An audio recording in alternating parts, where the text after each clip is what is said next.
Hello general category वाले दोस्तों, कैसे हो? अब बहुत ही मुसीबत में पड़ने वाले हो आप सब। ऐसा मैं इसलिए कह रहा हूँ क्योंकि अगर आप स्टूडेंट हो और जनरल कैटेगरी से हो, कॉलेज जाते हो, यूनिवर्सिटी जाते हो, तो अब आपकी स्वतंत्रता छीनने वाली है।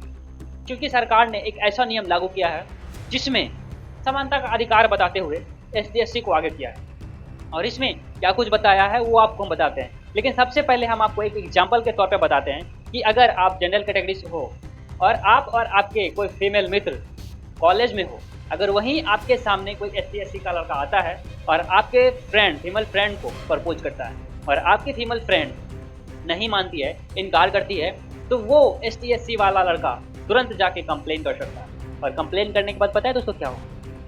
आपको और आपके फीमेल मित्र को दोनों को गिरफ्तार कर लिया जाएगा और आपको कई सालों के लिए जेल भी हो सकती है। उसके बाद जुर्माना भी भरना पड़ सकता है। यहाँ तक ही नहीं, इसके बाद भी आप जो भी डिग्री पाए हो ना, वो सारा का सारा डिग्री आपसे छीन लिया जाएगा, सारा का सारा डिग्री को समाप्त कर दिया जाएगा। ऐसा रूल बनाया गया है। अगर इस रूल का अगर अब भी विरोध नहीं करते हो ना, तो जनरल कैटेगरी वाले बहुत मुसीबत में पड़ने वाले हो।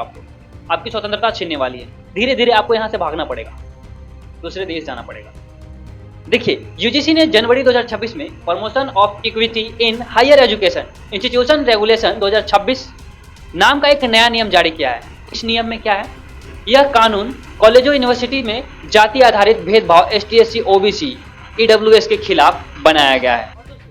इस संस्थान में इक्विटी कमेटी बनाया गया है जो शिकायतों की 24 घंटे में जांच करेगी। भेदभाव साबित होने पर फंडिंग काट दिया जाएगा, डिग्री को रद्द कर दिया जाएगा, पुलिस कार्रवाई हो सकती है, बहुत कुछ हो सकता है आपके साथ। अब आपको डर डर के जीना पड़ेगा। अगर ST/SC के साथ अपने मजाक में भी अगर कोई बात बोल दिया, अगर ST/SC को ठेस पहुंची, आहत हुआ, तो वो तुरंत शिकायत करेगा। उसके बाद पता है क्या होगा? पहली बार आपको 1 साल जेल या जुर्माना हो सकता है। अगर दूसरी बार आप यही गलती करते हैं तो आपको 3 साल तक जेल हो सकती है। उसके बाद आपका जो भी डिग्री है सब रद्द कर दिया जाएगा। और ये जो नियम है ना, सिर्फ ST/SC के लिए, जनरल कैटेगरी वालों के लिए नहीं है। अब मुझे ये बात समझ में नहीं आती है दोस्तों कि ये जो नियम बना है किस आधार पे बनाया गया है। सरकार का कहना है कि जो भी ST/SC है उसको समान अधिकार मिलना चाहिए।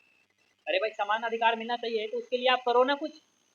उसके लिए आप अलग से यूनिवर्सिटी बनवाओ ना, उसके लिए अलग से कॉलेज बनवाओ ना, उसके लिए इंफ्रास्ट्रक्चर डेवलप करवाओ ना। फिर भाई बेचारे जनरल कैटेगरी वाले स्टूडेंट को क्यों इसमें घसीट रहे हो? उनकी स्वतंत्रता क्यों छीन रहे हो? क्या उनका अधिकार नहीं है स्वतंत्र होकर जीने का? या फिर से आप चाहते हो कि वो गुलाम बन जाए अपने ही देश में, डर डर के जिए, भय में रहे? दोस्तों, मैं आपसे फिर से कहना चाहूँगा कि अगर आपने इस पर आवाज़ नहीं उठाई, अगर इस नियम को वापस लेने के लिए आप लोगों ने समर्थन नहीं किया, तो फिर आप सबके साथ बहुत बुरा होगा। इसलिए हो सके तो इस वीडियो को ज़्यादा से ज़्यादा शेयर करें ताकि यूजीसी के इस नियम को वापस लिया जाए। और हो सके तो आप लोग भी इस पर वीडियो बनाएं, रील हो रील बनाएं, बड़ा वीडियो हो बड़ा वीडियो बनाएं, पोस्ट हो पोस्ट लिखें, जो करना है करें, लेकिन योगदान अपना जरूर दें, अपने हक के लिए जरूर लड़ें। जय हिंद।